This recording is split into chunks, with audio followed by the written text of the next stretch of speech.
Tonight, we reach out around the Cookeville area to bring in a special chair, the Liar's Chair. I have in with me studio tonight the members of that band. Why don't you introduce yourselves and say what you do going around? I'm Ben. I'm guitar, and I'm the vocalist. I'm Chris. I'm guitar and vocals. I'm Fathead, and I play bass and try to sing vocals. And he's not kidding. That's what they call him. That's actually his name, Fathead.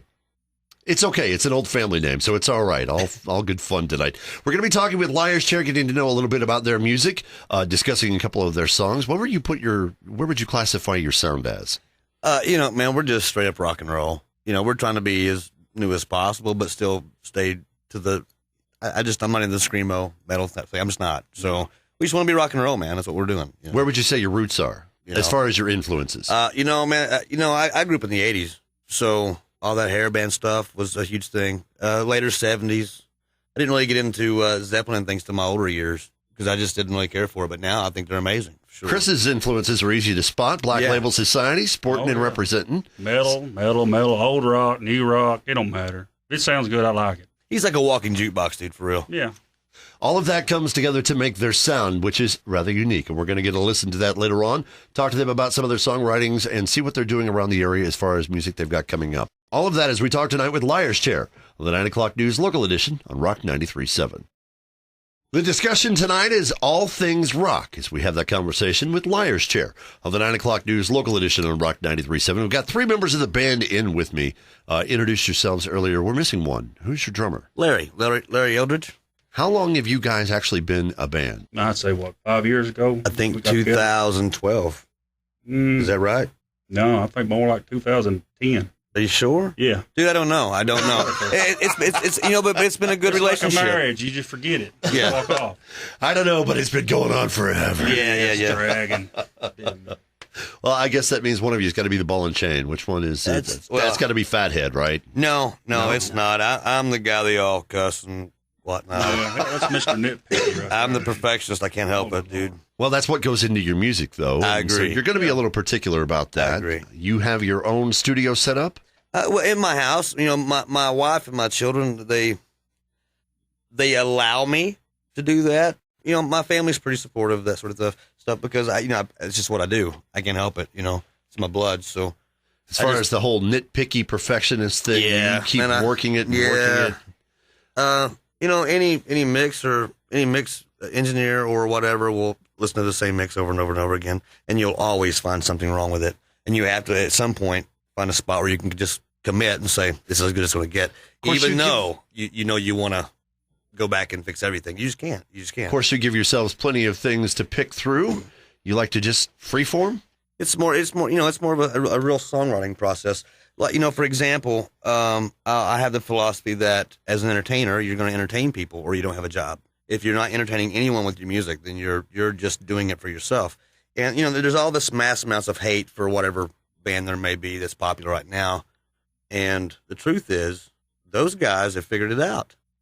There's a formula, man. It's not a secret. It's been working since music's began. When everyone would figure out that you don't have to go completely off the other end of the spectrum to be different, per se, and do what you do, and try to reach a large mass amounts of people that way, then there's nothing wrong with that. There's absolutely nothing wrong with what you do.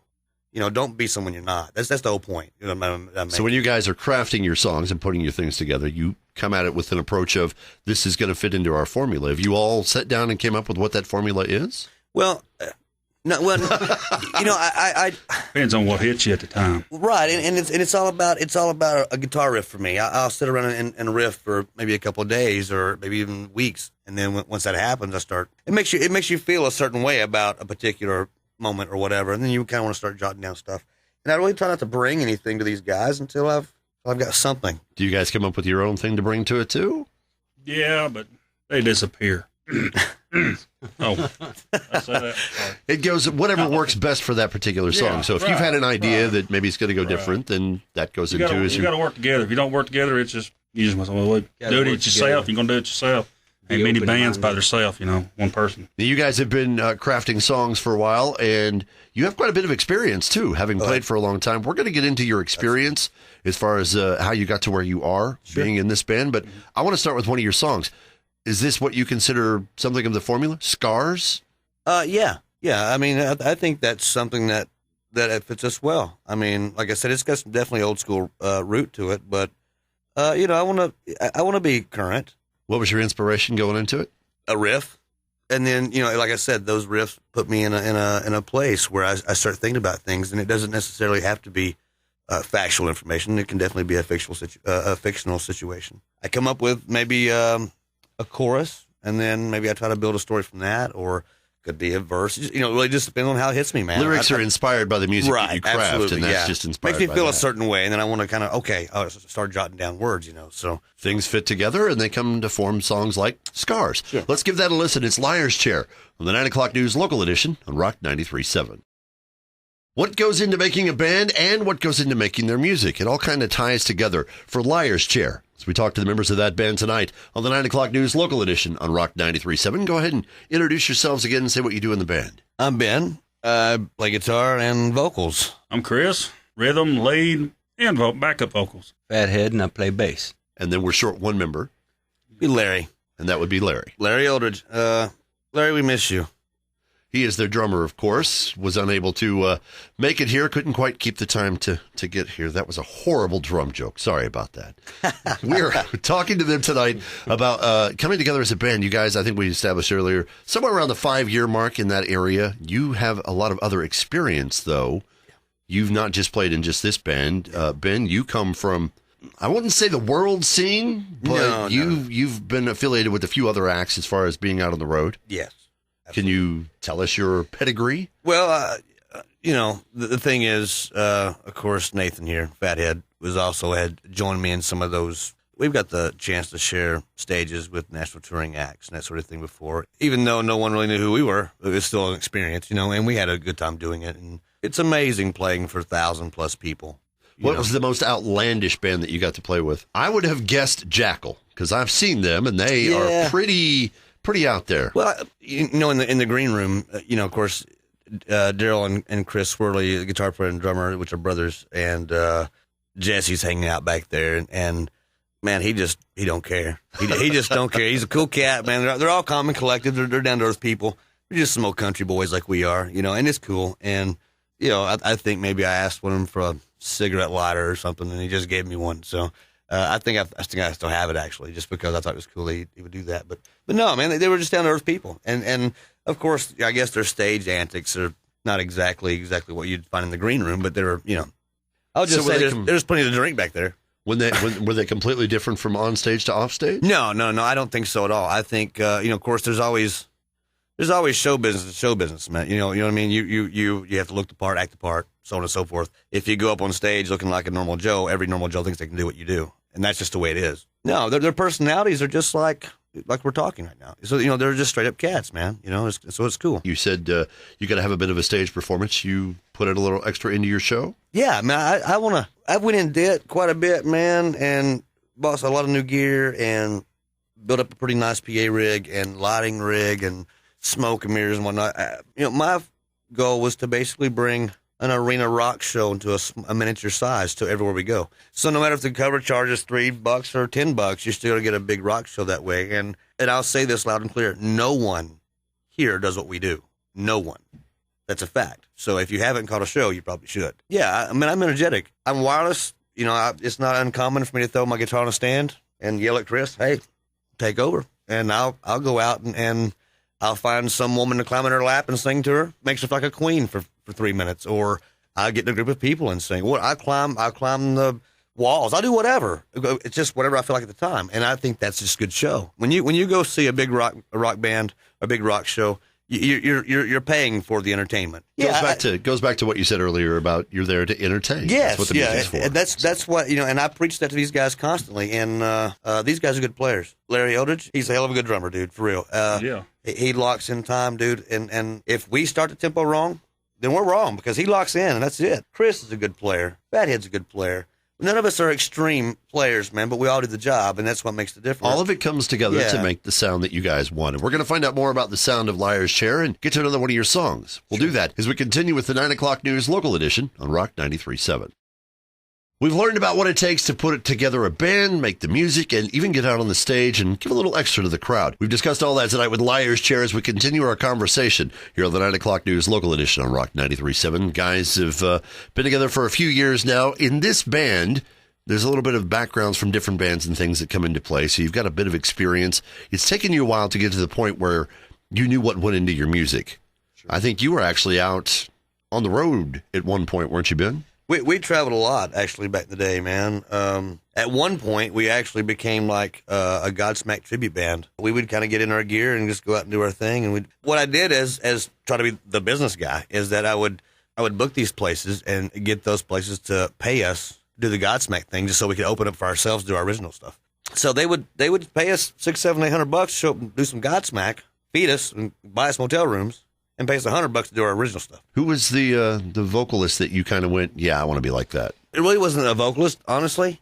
My folks, I grew up in a household where Loretta Lynn and George Jones and all that stuff. So it was a very country bumpkin type thing in my house. So I had no idea there was even rock and roll even existed. I know it sounds like I'm from like 1912, but that's not true. But I remember going to the fourth grade. I don't want to say that because I don't tell everybody how old I am.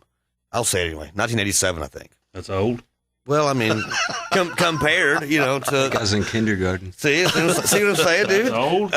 Anyway, long story short is that one of my buddies, they went out and they bought this tape, and then he brought me one. He said, you got to listen to this. So I popped it in, and of course, the opening riff to Welcome to the Jungle came on. And I was just like, wow, that's cool. Didn't really hear the vocals at that point, but I knew right away, because I'd already been playing guitar, and I knew right away that I wanted to do that, so... And then, of course, the more I listened to it, the Axl Rose thing was just kind of more of wasn't anything else like that, So I was just like, I was pretty drawn to it. So I'm going to say that, I'd say Slash is probably the influential thing that really got me going, honestly. And you can hear it in my playing all day. I can't help it, but. Gets into your guitar and goes from there. I'm going to guess yours, of course. Black Label Society. They already got me going? No. Actually, it was, I grew up rock and roll, and that's all we listened to. Thank God. Black Sabbath and Pink Floyd and Motley Crue. But I really didn't get into it till, I guess it's Metallica come out with the Justice for All album. The Video 1, that was the one. What about you, Fathead? I grew up kind of started listening, sneaking in my cousin's room and stuff because he used to live with us. I'd listen to his CD collection, and he always had a lot of Guns N' Roses and stuff, which I thought was cool. I'm a huge Guns N' Roses fan, and I just remember that from real early being one of the first things I ever heard. Just basically whatever he had, a lot of Pantera and Metallica and... It's a heavier influences. So I'm hearing influences that range from the world of classic country to hard rock to heavier metal type sounds, all of that coming together. You guys actually kind of do cover the spectrum a bit. The first song we listened to earlier, Scars, kind of on the heavier side. You've got one that's on the lighter side. Yeah. That's, I Live. Mm-hmm. Tell me about that one. Actually, that track's old. Fathead, Nathan and I were in another band called Undertow locally, and that's the band that we did a lot of traveling in, and actually we played with Jackal in that band, and that was a track that I'd written about 3 months before my little girl was born. Her name is Brianna. I was scared to death, man. I was scared to death of being a daddy. I had no idea they don't come with any instruction booklets or video cassettes or DVDs or what to learn how to raise them. And I was scared to death that I wasn't going to be a good daddy. Recently, I just thought it would be really cool to get her on the track because now she's 8. She's going to be 9 in February. So I recut it with just some piano. That was actually a full-blown track on another record. I tear up when I think about it. I cry about it. I can't help it. That's my little girl, man, so. As one dad to another, it's perfectly okay to do that. Sure. I mean, listen, these little babies, man, will pull heartstrings that you never thought you had. Well, let's give that a listen. This is the recut version featuring your daughter. It's I Live on the 9 o'clock news local edition on Rock 93.7. Conversation tonight with Liar's Chair, as we've gotten to know a little bit about their music, the journey it's taken to get them here, and the different sounds they've come up with, too. It's the 9 o'clock news local edition on Rock 93.7. Earlier, we heard I Live. You had some help with that on the piano, I believe. Yes, Dan Desrick. Brendan Desrick's dad, a good friend of mine, and his dad is an amazing keys player. So he did all the string work for me and piano and all that. He came in one night, and this is a very short notice, too. He came in one night, and I called him, and he came over and brought his stuff, and he didn't know the song, never heard it. I gave them a tempo, kind of worked it out in a few hours, and then so it became what it is. So you guys are not above adding different instruments to your sound if you need to. No. And you are working on putting together your first big release? With this band, yes. Liar's Chair, where can they find you online? LiarsChairBand.com. Also, what's the Facebook? I don't do the Facebook thing. Go to the band. website. That's probably the best place. It's got the links up for the Facebook and Reverb Nation. And Reverb Nation. You guys are of course on there, and you can hear the songs that we listened to earlier. They're actually up on Reverb Nation, so you can give those a listen. And your tour dates, where you guys are going to be playing at next. You've got shows lined up there, so they can go see you live and experience that. Extra performances you were talking about. Like I said, if you haven't seen us, you should.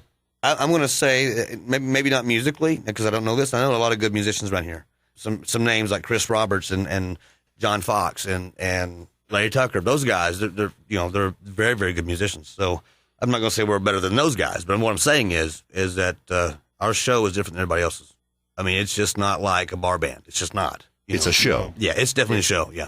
Definitely go see their show. This is Liar's Chair. Thank you guys for talking with us tonight. I appreciate it. Thank you for having us. On the 9 o'clock news, local edition on Rock 93.7.